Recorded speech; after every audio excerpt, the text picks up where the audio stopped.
morning. Good morning. I know what my CIO would be thinking, which is, why the hell did they ask him to speak to people who know about technology? But he's not here, so I'm not going to worry about him today. I'm going to ask for your forbearance for just a moment because I want to contextualize a little bit of what I'm going to talk about and then actually get a little personal, if you don't mind. So this is the house where I was born in New Brunswick, Canada. And anybody here from Maine? If you know Maine, you know that the only thing you can grow in Maine are potatoes and blueberries. This was worse. This was a hard-scrabble little farming village where I was born and I have 4 older siblings. This is the kind of place where people went maybe to 8th grade, which is what my parents did. And that's a picture I just recently found of my grandfather with my oldest sister. And this is not from the 1800s, though it looks like it could be. It's actually from the 1940s. They, when I was born, decided they would immigrate. So we came to the United States. We were able to get, at that time, a good passport. So green cards, excuse me, right at the time. I never got cuter than this, by the way. I should probably figure it out already. And someone said, "Did you get run over by a car? Those are not tire treads." That's a sort of stamp. And look at it. I know, not many people can pull off this outfit, which is double class, right? And this was when we moved to Waltham, Massachusetts, the south side of Waltham. And it's the same sort of street where every immigrant group before us moved, and it's where every immigrant group after us moved. And now, I don't know, I've done this version of this talk, and I have no gracious way to do the next slide without sounding like I'm doing a little parental bragging, so I'll say I'm doing a little parental bragging. This is me with my father-in-law, who's also a stonemason, as was my father. His first time he had ever traveled abroad, we're in Oxford, where my daughter on the left is a Rhodes Scholar, and this is in front of Rhodes House, that's the modest part. And that's my other daughter who just started school at Stanford. And the reason I'm putting this slide up here is that when I was thinking about this and trying to connect the dots between that farmhouse in rural Canada and where my daughters are today in the life, the thing that connects the dots was high quality, affordable education. Right? That was the dream. I was the first in my family to go to college. I went to a state institution, state college, and then later a public university, and then made opportunities available to them. How many of you are also first-generation college goers? I bet you there's a lot in the room, a lot of hands going up. So we lived, as it turns out, in our time, the American dream. But that story today is actually more the Danish dream.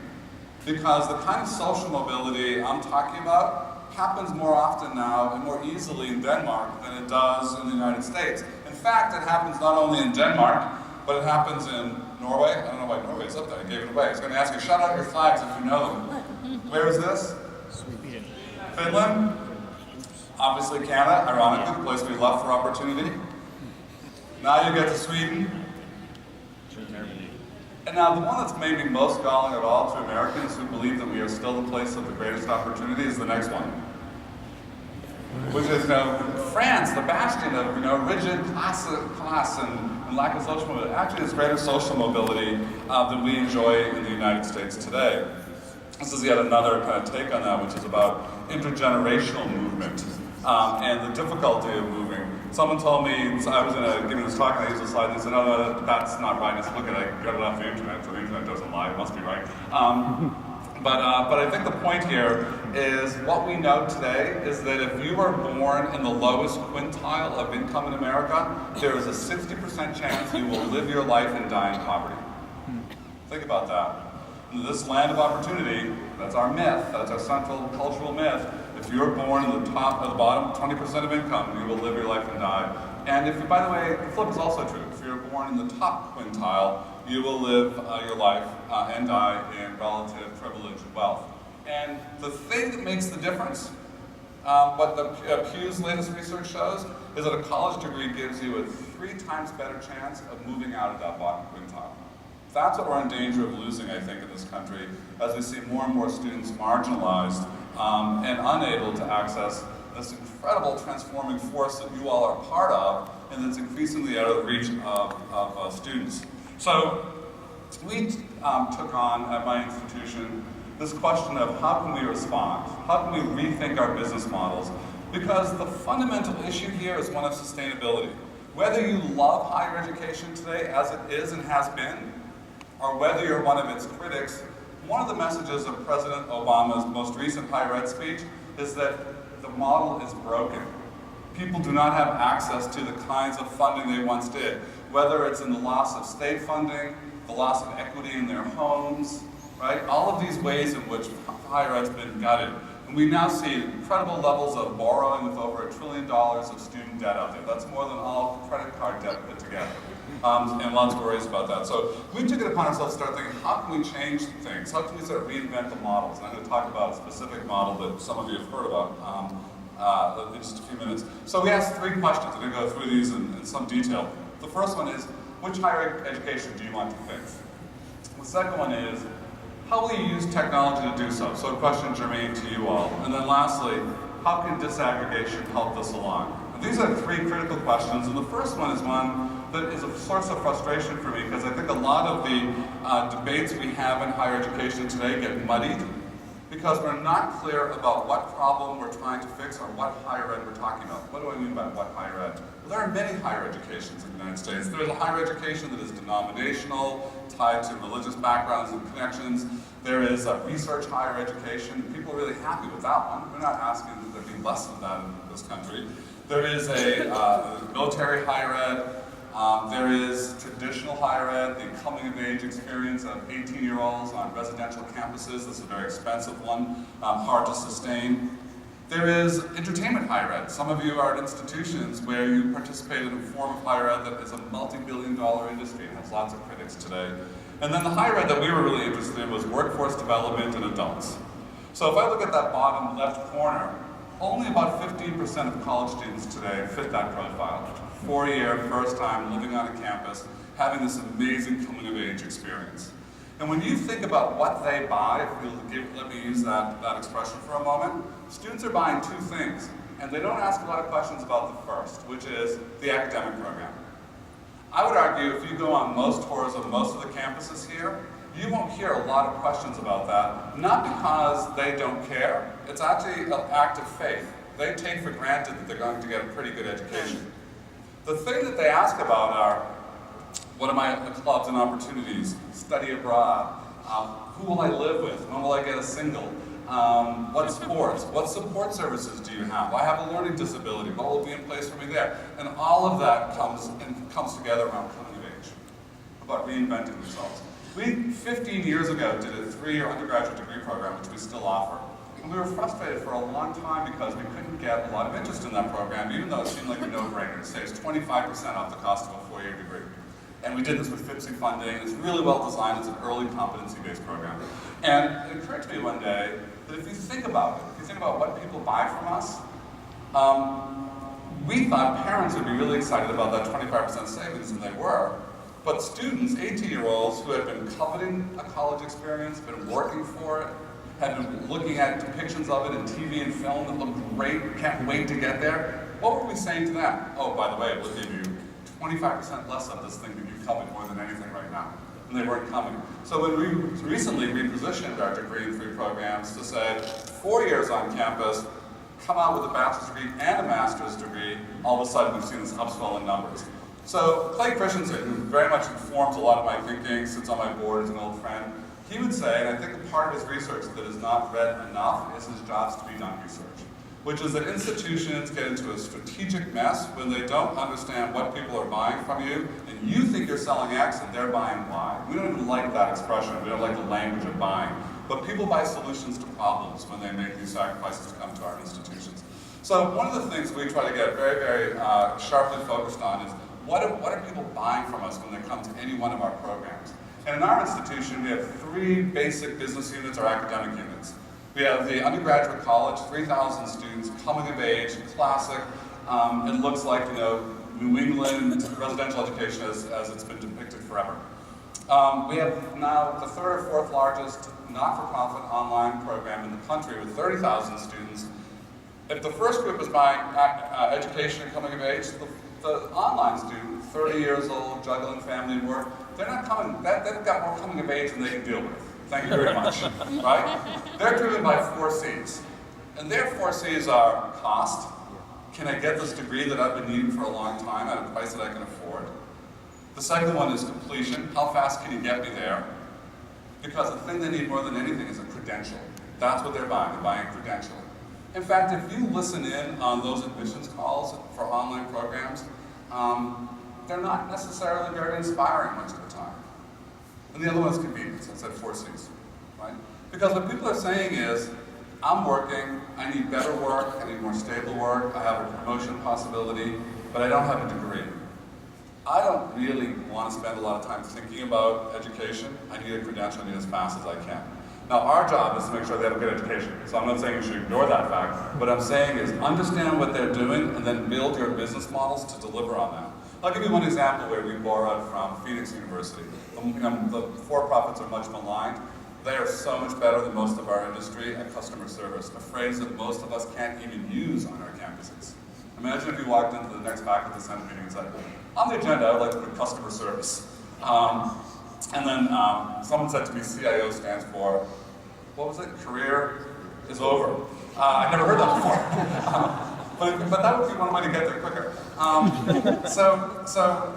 With Phoenix, for example, we know that our practice was that if you said, I'm interested in your evening programs or online program, typically students have credits from 2 or 3 institutions. We would say, okay, here's the deal. We want to give you transfer credits wherever we can. We want to speed your time to completion. Get us those transcripts. This is how you do it. Make sure they're mailed to this place, etc. And then we'd wait. And that busy adult, and it's 4:30 because it's after work. It's not saying, oh, but I can't do that now because I have to get my kids to soccer practice. I'll do it tomorrow. And then tomorrow comes, and then now where do I call again? And I have to send a check, etc., etc. And all of these difficulties mount. And if you sit here thinking, well, wow, that can't be a very serious student, I would argue that you fundamentally don't understand the plight of most working adults. They have 100 reasons for not enrolling, and 200 reasons for dropping out when things get tough. This is a fragile marketplace. These are people who have lots of pressures on their lives by and large. So these barriers actually do make a difference. So we do what Phoenix does. We say, click here, give us permission, we'll track down your transcripts, we'll pay the $10 fees, we'll be able to turn around your transfer credit evaluations in 2 to 3 days, right? As soon as we get them in. Those are the kinds of business processes that you start thinking really hard about when you get really focused on who you're serving. And if you've built your adult business around the policies of your traditional students, where the financial aid discussion is often 2 years, you are way out of alignment. And a lot of institutions' attempts to do forays into online learning and other things are thwarted because they're trying to make use of policies that were never invented for the business model. They undermine the business model. I would also argue, by the way, that SIS systems do this as well. And I'll say a little bit more about that later. Our third program, College for America, being modestly named College for America, is our competency-based program. And that program is designed yet for another problem. And in this case, it's an on-ramp. That program is geared for the bottom 10% of wage earners in very large organizations who are typically not making family-sustaining wages. So call center workers making $22,000 a year, package handlers in an express mail facility in Memphis, working the graveyard shift. Guy working at ConAgra food plant, our first graduate, on the graveyard shift doing sanitation, where they make Slim Jims, 3 shifts a day, by the way. We knew there was such a demand for Slim Jims. But these, and the problem we're trying to solve there is super low cost, in our case, $1,250 for every 6 months, super low cost, and competency-based, so taking advantage of what people already know and getting them degrees quicker. And here what we're trying to do is give them basic upskilling so they get more stable work. That's the educational goal for a lot of America. In a world where manufacturing is going, and where we're seeing huge increases in productivity with much smaller workforces, part of the demand is, I need more stable work. I need better work eventually, and I want opportunity. So we think about it as an on-ramp. And our customer there as well is the employer. So we deal with large-scale employers, and what they're saying to us is, we can't get people with the basic skills anymore. Here's the deal. I go, I was going to say this later, but I'll do it now. You should do this with me, because this is the exercise when I go and I sort of present before HR people and CEOs. Raise your hand if you have somebody working for you today who has a 4-year college degree from a reputable college, but they're however you define that, 4-year college degree, who doesn't write very well. Yeah, exactly. Raise your hand if you have somebody with a 4-year college degree from a good school who has trouble navigating spreadsheets and budgets and basic quantitative reasoning, right? All the hands go up again. 40 years ago, a college degree was a signal to the labor market that you knew stuff, right? Somebody with a college degree, you were reasonably expected that this is somebody who can think critically, who can answer problems, who can write pretty well, who's presentable. But the other the clincher question is, do you have anybody who recently graduated from college who'd never put in front of a room with customers? Every hand goes up in the room. Everyone knows the guy too, by the way, the guy, Bob in the corner. So now what we're trying to do with this new program into the labor market is we're saying, we're going to not give you courses and credit hours. We're going to give you 120 competencies. We're going to be crystal clear about the claims we make for our graduates. We're going to define those with rubrics. We're going to share those with you. And then we're going to stand behind those claims with strong assessment, so strong that we'll let you look at student portfolios so you can look at the assessments we used with those rubrics we used to decide for yourself. Employers love this. They love this. So, who are you serving? What are they buying from you? The second question is around technology. So, we have a long, illustrious history of dealing with technology that goes all the way back to the overhead projector when we took it from the bowling alley to the classroom. It's not very good slide, but that's what that is. And when I think about technology, I think about it in sort of three boxes, if you will. And this is, again, now this is where I feel, if there's any anxiety about presenting to you all, this is where I really get it, because you know this way better than I do. But here's my simplistic presidential take on this. One is that there's technology that I bring into my institution so that I keep doing what I've always done, but do it better. And here I think we have a long, illustrious history, right? We've brought in all kinds of innovative new work into the classroom, into the learning experience, and we do what we've always done, but we do it a lot better. And by the way, we've added a lot of cost in doing so. And if the problem we now have in America from a policy perspective is sustainability, that work, so important and so rewarding, is actually exacerbating our problem, not making it better. The second use, these are guys at a kiosk in an airport, the second use of technology has to do with doing the same thing we always did, but pulling cost out. And usually people, by the way. So when you leave here, those of you who are flying and you walk into an airport and slide your card at a kiosk, you're doing all the same things. Workflows are essentially the same. Your name's being checked against a passenger manifest, against a TSA database. You're registering how many bags. It's producing bag tags that are scannable. It's going to produce a boarding pass. And you're not going to deal with the human until you walk up to the counter and hand your bag over and show your license. So they've reduced a bunch of costs with the use of technology, and a lot of people think that the largely or somewhat jobless recovery we are in today has a lot to do with this use of technology. That we've seen these incredible returns of productivity with far fewer people. Take, for example, this summer, I thought it was symbolic that in the same week that Kodak filed for bankruptcy, Kodak with 146,000 employees at its height, that same week Instagram was sold to Facebook for $1.5 billion. How many people worked at Facebook at the time of that sale? I mean, at Instagram at the time of that sale. 13. 13 people, right? So this is one form. So if you think about higher education, how much of this have we done? Well, we certainly haven't done it in the core of what we do, which is the delivery of education, but we've done a lot of this ostensibly in the back office, under the hood, right? Systems. I had this discussion with one of your colleagues this morning when I said, it's not clear to me from where I sit that this has saved a lot of money. I'm not sure that as a not-for-profit industry, and I'm talking to those from the not-for-profit sector, that we actually use technology in this way to take bodies out, to take personnel out. And maybe we do things better, so I think it kind of lapses back into the first box. But I don't think we see a huge amount of it. She disagreed with me, and she knows her work better than I do, so I'm going to side with her and say, there's a better story here than the one I can tell. So let's assume that we've been doing some pretty good work on that score. And then the last is, this is Amazon's warehouse. The last is when you use technology not to do what you've always done before, but better, not to do what you've always done before, but at lower cost, but to do things quite, quite differently. And this is the place where higher ed's really not very good. This is hard for us. Because what ends up happening here is that you take sort of a focus on the problem you want to solve, and you take this sort of new technology, harness technology in these various ways, and then you ally it with the last piece, which is unbundling. Excuse me, I'm going to have a Marco Rubio moment. And, as well. If I do this right, I should be ducking off camera for a moment. So in the last case, let me talk about disaggregation or unbundling, as people have to say.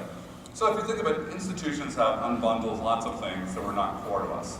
So we say, you know, we're not in the business of food service, let's hire Sodexo, they'll do our dining services. And they may do our maintenance as well. And we're not going to build a big internal marketing team, let's hire marketers because that's what they're really good at. And there are all sorts of things. You do this in your world all the time. But the core of what universities and colleges have always done, which is delivering education, has been vertically integrated. If you think about that, an academic program has its genesis with faculty. They think about the program they want to create. They create the courses, they do the syllabi, they curate the learning content, whether it's choosing textbooks or pulling things together. They move it through governance, they shepherd it along. They show up at open houses and persuade students they should enroll. They deliver the program once it's up and running. They intervene when students run into sort of trouble and need those sort of learning interventions. They do the assessments, and we hope that they revise the course once in a while. And really, the core of the academia has been vertically integrated in the form of faculty. That's being blown up today, so that now we routinely see courses being created, programs being created with subject matter experts, instructional design teams, and you know this. And the subject matter expert, that faculty member, may never teach the course. We've unbundled. And in terms of delivering, certainly there are lots of uses of instructors. We make extensive use of instructors in all three of what we do. Well, not two of the areas of what we do, but we might look elsewhere. So in our College for America, there is no instructional faculty. We rely on peer-to-peer learning, we rely on the strength of the curated learning materials, we do lots of other things. Folks who are really interested in adaptive learning, personalized learning, they're putting a lot of attention on the same, maybe not the instructor all the time. Western Governors is unbundled in this way, right? So there's faculty support if you run into trouble, but there's no instructor for the course. So lots of ways, and you get more radical ed tech people who push this model out even further. Tutorial services. On our online program with 30,000 students, we use smart thinking. There are other people who do this. So at the heart of unbundling in mature industries, and we're about as mature an industry as you can get, is the notion that for some pieces, there are other people who do it better than you, or who can do it more efficiently. So this is what's happening now in the unbundling within higher ed, and then assessment teams who separate out from the delivery, and then you work. So you take the same piece, you may revise that course with another subject matter expert, maybe not the same one. Bring in a lot of sort of data analytics. You look really hard at that. We're doing this work differently, and there are lots of new providers for each of these. So we see this burgeoning industry, people who are not part of our landscape, in the core of what we do, who are stepping in and doing parts of this for us. And the most aggressive in the ed tech sector, and then the second most aggressive in the for-profit sector, are actually taking these pieces and saying, let's think differently about how we put them together. And that, at the end of the day, gets you to the real key of this, which is when you take these three things, at the intersection is where you can start to rethink your business models, where you can actually rethink delivery models. Now, we could spend a lot of time talking about how you pull that off in a traditional institution, because it's very hard to do. And I think there's a playbook, and it's one we've used about separation, about giving people permission to break rules, about giving them freedom from systems, about changing culture. All of those things happen. But this is fundamentally, I think, I would argue, how we think about new programming and new innovative delivery models. And that's the challenge I think we're all going to be faced with as we try to drive down cost and yet serve more people. And in our case, it led to the creation of this program called College for America. Now, we launched this program back in January. If you don't know, just to give you a very, very brief background. And it's the first competency-based program of its kind to be approved by the Department of Education. It happened back in April. And what the department did under the direct assessment provisions of Title IV, it said, for the first time, we will give federal financial aid to a degree program untethered to the credit hour. Because if you think about the credit hour is really good at a couple things. I mean, it's like the Higgs boson particle of higher ed. Right? The Higgs boson particle holds the universe together. Well, the credit hour is designed to figure out how to pay pensions to retired faculty members. And yet it has permeated higher ed in ways it was never intended to do. It's how we unitize knowledge. It's the building block of programs. It's the milestones we use to measure student progress. It's how we assign faculty workload.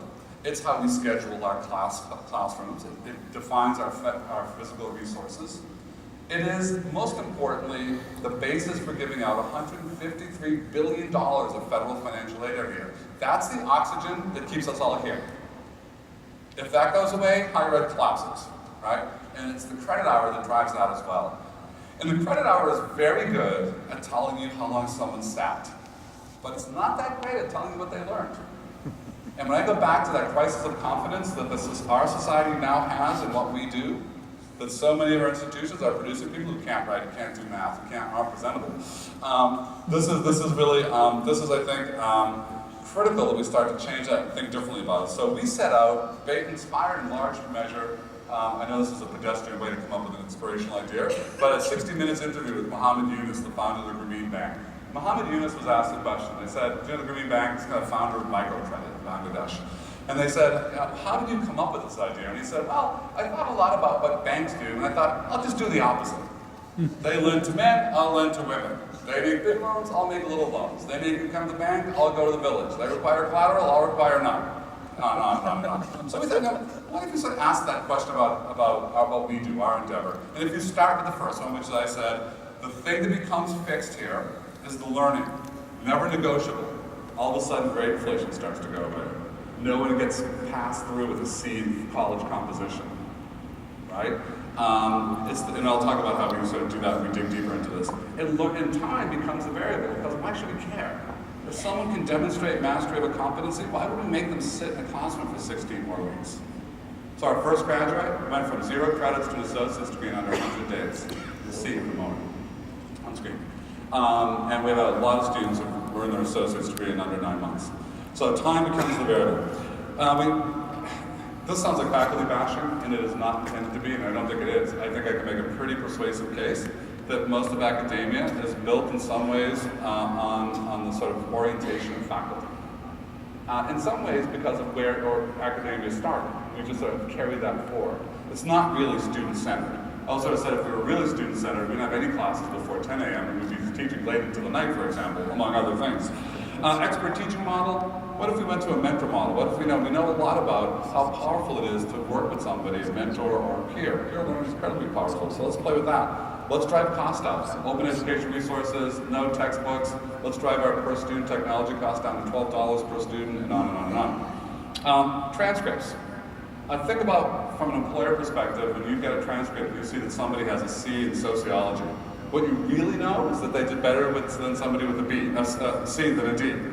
Right? That's all it tells you. It's relative to everybody else. You don't know how they did, and you really don't know what they know. You can infer some things. So let's talk about proof of learning. Let's make claims that are very, very clear. And then, if you're not doing credit hours, you don't have to think about 16-week chunks. And when you're dealing with the learners we were targeting, highly incompetent learners, records of academic failure, little victories in the beginning help a lot. We did a design study with the Business Innovation Factory out of Providence, Rhode Island, when we were designing the program. And one of the competencies early on was a mastering the paragraph. And we had a student who finished it, and she wrote back to her advisor and said, I never thought I could write. I'm a writer. And I'm thinking, honey, you're not a writer, you got a paragraph done. But for the first time in her life, she thought she was a writer. And the psychology of this for an adult learner and the confidence we start to build on, and look, that's not college level work yet, but that's not the end point for her. She has to work her way up to a full mastery of competency as defined at college level for an associate's degree. And that's where we got her to. So very powerful stuff. And the last one is learners come to the institution. I think we're under the fallacy in many instances that adult learners want to come to our campuses. Right? Because we love our campuses. But I think our campuses are pretty intimidating places for the people we work with. A lot of people don't look like them. We use acronyms that don't, I use too many acronyms for myself, acronyms they don't understand, bureaucratic processes that aren't very friendly. We're not operating at the hours that make sense for them. If you're the guy working that midnight shift at ConAgra, when do you go to school? And we thought that there is a lot of social capital in the workplace. So we have a big focus on employment to the workplace. We are really focused on work. And there are lots of higher eds, right? So there is a higher ed that has to do with creating young adults. That's not this higher ed. This is how do I get people in better jobs, higher ed. So we got really focused. We brought in workforce labor specialists using tools that I find sort of amazing still. Maybe not to you, but these guys don't look at labor department statistics of 2 years ago anymore. They're using real-time tools like Burning Glass to look at LinkedIn and Monster. They're doing real-time job analyses. They're pulling from that real-time competencies. Amazing stuff. And really working closely with employers. So we're working with 3 major healthcare systems in the country right now: Louisiana, Massachusetts, and Pennsylvania. Partners Health, which is the single largest employer in Massachusetts, for example. Ochsner in Louisiana, which is the single largest healthcare system. 80% of your interactions with the healthcare system will be hourly workers and non-clinical. These are where these companies have the highest turnover, hardest time finding the right skills, and the lowest patient satisfaction ratings. So we're working on a version of our program to be based on non-clinical healthcare, right, with customer service competencies and other things built in. Our competencies, we make 120, this is not a sales pitch, I just want to give you a sense of this program because sometimes people just want to say, how does this work? 120 competencies for the associate's degree in 3 broad areas. Foundation skills, this basic upskilling I'm talking about. I'm still haunted by a conversation with Mayor A.C. Wharton of Memphis, Tennessee, who is one of our partners. The city of Memphis is a College for America partner. And he was talking about how he had worked hard to get a brewing company to come to Memphis with 500 new low to medium skill jobs. Good paying jobs, not great paying, good paying jobs, right? Entry point jobs for people. They had 22,000 people show up for these jobs at job fairs, etc. 500 jobs, 22,000 people show up. They could only fill 150 out of that pool. That's the level of skills we're talking about. Oshner tells us that in some of the places where they have hospitals in Louisiana, 50% literacy rates. Now we can't deal with that level. How low can you go question we ask? But think about what that says. So foundational skills. Second one, personal and social skills, soft skills as some people call them. So this is working in teams, giving and taking instruction, ethical questions. And sometimes I think competency-based education is sort of dismissed as vocational. Students in this cluster are reading Michael Sandel at Harvard on is torture ever justified? And they're having those debates. They're looking at questions of ethics in the business setting. They, in one case, this is another one of the foundational skills, but in one case they are asked to read a series of essays on theories of art curation, and then to curate a virtual art show, and then write the piece that explains why they made the choices they made, and base that on theory and what they rejected and why. Anyone looking at that objectively is saying, that's college level work. That's higher level critical thinking skills. That's not simply vocational. And then the last one is the closest thing we do to a major, which is sort of business tools, business essentials. What do we mean by competency? Everything is a can-do statement. Everything is measurable, observable and measurable behavior. These are some of the examples I'm talking about. Can distinguish fact from opinion, can convey information by creating charts and graphs. That's over the business tools piece. Can support interpretations and analysis of literary text, because it's an associate's degree. Our accreditor said, you've got to have general education here. Where's your literature? Where's your art? So we build that in. Employers say, we love that ability to look at various articles, make decisions, explain what you're doing. So later on, that gets paralleled in a different kind of competency task. So all competencies are demonstrated by completing projects.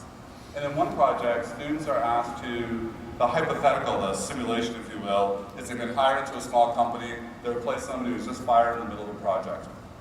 They've got 3 vendor proposals. We provide all of this, so all these materials are there for them. 3 vendor proposals in which they're asked to answer a series of questions from their boss, and then to make a recommendation on which vendor they should go with. They have to do this in a spreadsheet, but the spreadsheet was half completed by their predecessor, and we give them a tip. We're not sure the person knew what they was doing. There may be mistakes. So they have to go in, fix the spreadsheet, right? They're demonstrating. It feels very real world to them. They complete that work. They have to do no more than 3 or 4 page memo. They pull tables and graphs out of the spreadsheet into that, and then they tape themselves giving a 3-minute presentation to the management team, ending with their recommendation. That's pretty sophisticated stuff. Multiple competencies, each one defined by rubrics. All of those assessed by a faculty member trained in the discipline. We train our faculty in the use of rubrics, and they get really fast and good at it. We shoot for a 48-hour turnaround time on these projects. The assessments typically come back in about 30 hours. So really, really fast, but Del said that's very important to them. They get that kind of immediacy. And the faculty give them great feedback and help. We built all this on Salesforce, and this is a couple of screenshots. Yes, this is from Welcome Back, Cotter. We worked really hard on the interface, and we got a lot of student bottom-up design. Brian Pell's here, our chief technology guy, who did amazing. His team did an amazing job, and this just went live a couple of weeks ago. But here's typically what you see: progress across the top. They see the competencies that have to be mastered, their overviews, project resources, the curated learning materials, the rubric. It should never be a guessing game for a student to know what they'll be evaluated on, so they know what success looks like. And one of the things that they've told us is really important to them is that they know who else in their company is enrolled, who else is working on these competencies, who else is finished. And we're really sort of impressed with the degree to which the peer-to-peer, almost organic sort of support has sprung up in these workplaces. We actually had Undersecretary Cantor visit with a group of our students. I could tell she was a little concerned that there wasn't an instructional faculty member when someone's working on a project like this. And she said, do you miss not having a faculty member? And they said, oh, yeah, I guess it'd be nice. But it was kind of it's like someone said, hey, would you like to have leather interior instead of fabric on your car seats? Yeah, it'd be nice, but no, it's okay, I mean, it works for me. And then she said, but don't you feel abandoned? And then what was the interesting part of the answer was this. Like, oh my God, no, when I was struggling with math, remember Julie, when I turned to you and you had done that confidence before, and you said, no, if you turn fraction this way, and they had all these examples of how they were supporting each other in this very powerful way, really amazing stuff. So I want to give you a sample of sort of who we impact as our time dwindles down. This is our recent graduates, excuse me. They're going to cue this up for me. So this is just 2 minutes, but it'll give you a little bit of a feel for the student experience of this program. It's not a sales pitch. You want to run this?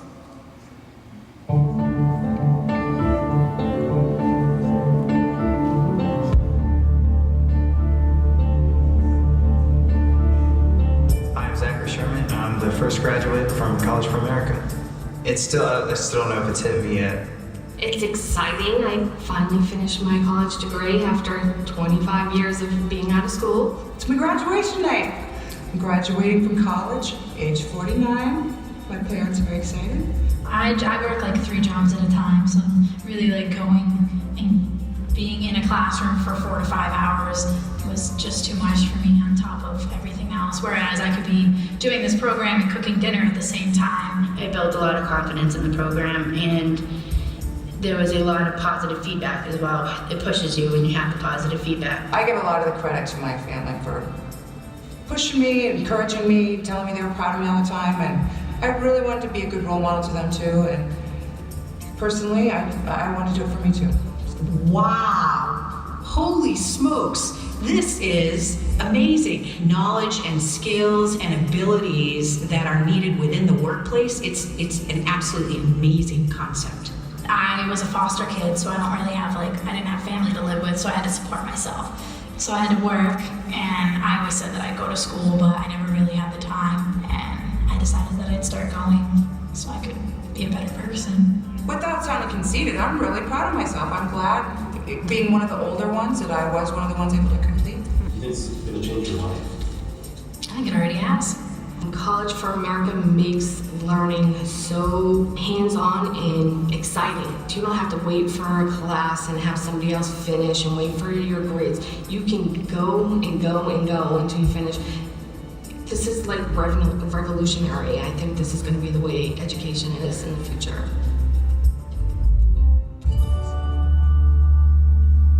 So those are the students, and the thing I want to say about that is sometimes people who don't like the work we're doing in this area, some of the incumbent models and folks who are very invested in the education that many of us had, will say, no, you're going to ruin that. It's like, these people aren't going to my campus, right?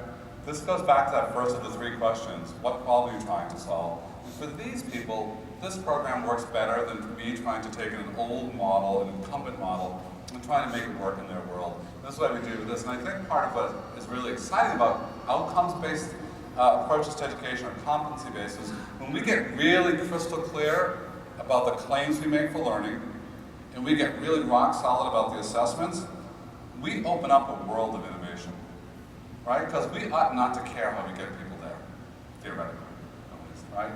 We should invite every possible new model, as long as we insist that we're crystal clear about the claims and we can stand behind it.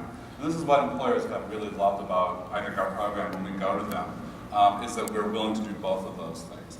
And it's really very powerful stuff. Because we're facing a crisis in this country, right? It's a crisis of sustainability. It's a crisis of confidence in what we do as an industry, the product, if you allow me, that we produce. We face a crisis in social mobility. We have 37 to 40 million Americans, adults today, with 0 to few credits, no college degree, many of them carrying debt. At a time when 70% of all new jobs require a 2-year degree or its equivalent, right? We are falling behind the percentage of our young people who have college degrees at a time when they're competing in a global economy against Indian students, and Chinese students, and Malaysian students, and Brazilian students.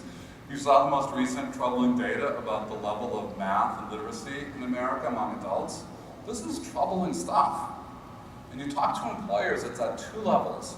There are the 3 million jobs everyone loves to talk about. But those 3 million jobs are at the high end. And we need to fix that, right? So if you're a 12-year-old who can do Ruby on Rails, you get a job. You don't need a college degree. Those are those jobs. Those are technology jobs. Engineering jobs. Lockheed Martin will retire more engineers in the next 5 years. I've read this somewhere, not on the internet. 5 years, then we'll graduate from our engineering program. Americans will graduate from our engineering programs. Think about what that means. So that's one kind of crisis. And you know, if you're at a research university, if you have graduate programs, you're trying to solve that problem. I'm not working on your problem. You can work on that problem. But then you've got this huge basic skills problem on the low end. And we've got to upskill American workers, and we've got to get more people the opportunity, because it's a tougher labor market that we all live in than it was even 10 and 15 years ago. And I think the thing, I'm going to cycle all the way back to my somewhat solipsistic, showing pictures of myself as a kid. If we don't do this, so this is, by the way, I love this last slide, right? This is not just about adulting, but it changes the trajectory of families. And look at this Facebook posting, hey, that's my mom, this is my mom, yay, my mom. And really, there's a next generation of kids who won't have the opportunity that everyone, when I said, are you first generation, and we raised our hands, I don't know if this kid gets to raise his hand if we don't get on this, if we don't fix this. And that's really my message in meeting with you today, and I love the fact that Diana asked me to meet with you. You are the backbone, the springboard, and the platform for the kind of business model innovation that we need in our industry. And I think the problem is, if you'll permit me, and I'm being terribly presumptuous by people who know their profession better than I do, is that IT has been all about keeping the trains running on time. But IT has to be about reinventing the work we do. And if your conversation with your president is about your network security, it's not very interesting. It's really important, but it's not very interesting. But if your conversation is about, I've got the tools to empower you to rethink what we do and serve more people and do it for less money and do it in higher quality, the CIO becomes maybe the single most important person sitting at the table. Thank you very much.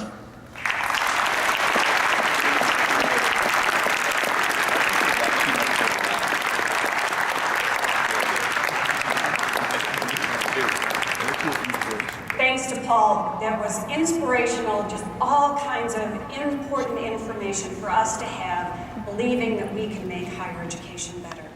So I want to wrap up for today. Thank you all so much for making the Educause Annual Conference a success. And please remember, this is where you'll find the best thinking in higher education IT.